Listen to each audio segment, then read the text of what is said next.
नमस्कार दोस्तों, स्वागत है आपका मेरी एक और नई कहानी में।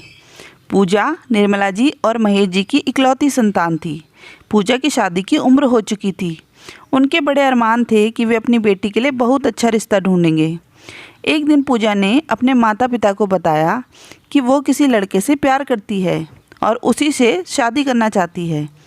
एक पल के लिए तो उन्हें लगा कि उनके सारे सपनों पर पानी फिर गया, पर जब वे लड़के, जिसका नाम राजीव था, से मिले तो उनको तसल्ली हो गई कि लड़का सही है। शादी को 5 साल बीत गए थे। एक दिन अचानक महेश जी के सीने में दर्द उठा। निर्मला जी ने तुरंत राजीव को फ़ोन लगाया। राजीव बोला कि माँ जी, आप पापा को हॉस्पिटल लेकर पहुँचो, मैं अब आपको वहीं मिलूँगा। हॉस्पिटल पहुँचते ही राजीव ने पापा को एडमिट कराया। डॉक्टर ने तुरंत हार्ट सर्जरी करने के लिए बोलकर महेश जी को ऑपरेशन थिएटर में ले गए। राजीव निर्मला जी के पास बैठा और बोला, मैं आपका बेटा हूँ, आप मानते हो ना? फिर अब चेहरे पर यह उदासी क्यों? मैं हूँ ना, पापा को कुछ नहीं होगा। कहते हुए राजीव ने निर्मला का हाथ अपने हाथ में ले उसे ढांढस बंधाया। मैं अभी डॉक्टर से मिलकर आता हूँ, कहते हुए पूजा को निर्मला के साथ बिठा वहाँ से चला गया। निर्मला जी को याद आई वह घटना जब 5 साल पहले राजीव ने ऐसा ही कहा था। जीवन के वे अविस्मरणीय पल, पूजा और राजीव की शादी का दिन, कितनी धूमधाम से शादी हुई और तब आया विदाई का समय।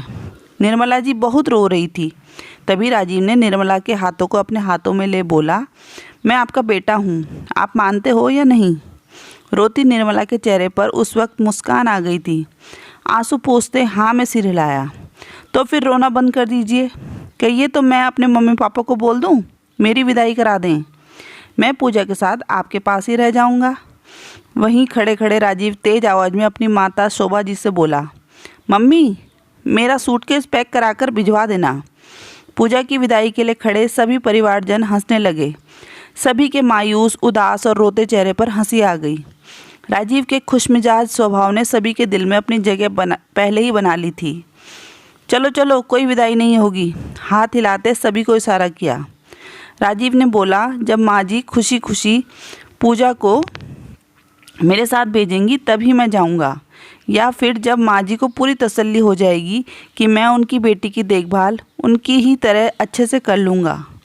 फिर निर्मला जी की ओर देखते बोला, माँ जी, आप भी चलिए हमारे साथ, सभी साथ में रहेंगे। राजीव की बातों से निर्मला का दिल खुशी से भर गया। बेटी की विदाई के समय के वह यादगार पल, जब राजीव और उसके माता पिता भी पूजा के माता पिता को साथ चलने की जिद करने लगे। कहने लगे, बेटी के प्रति पूरी तरह से जब तसल्ली हो जाए तो वापस आ जाइएगा।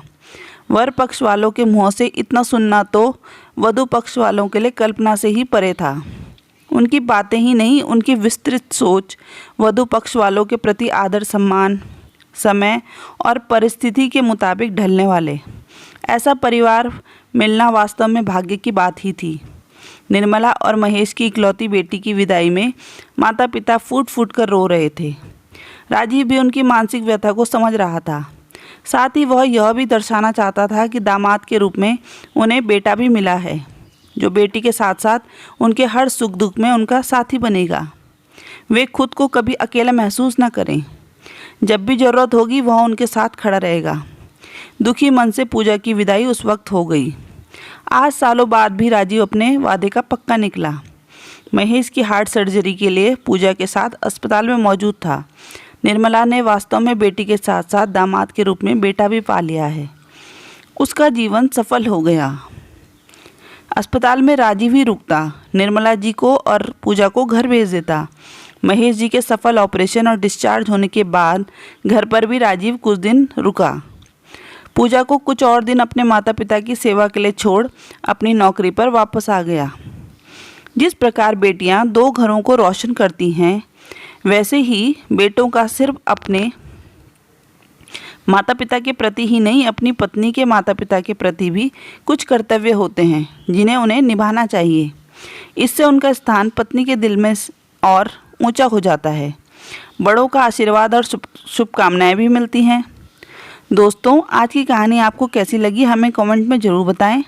कहानी पूरी सुनने के लिए धन्यवाद।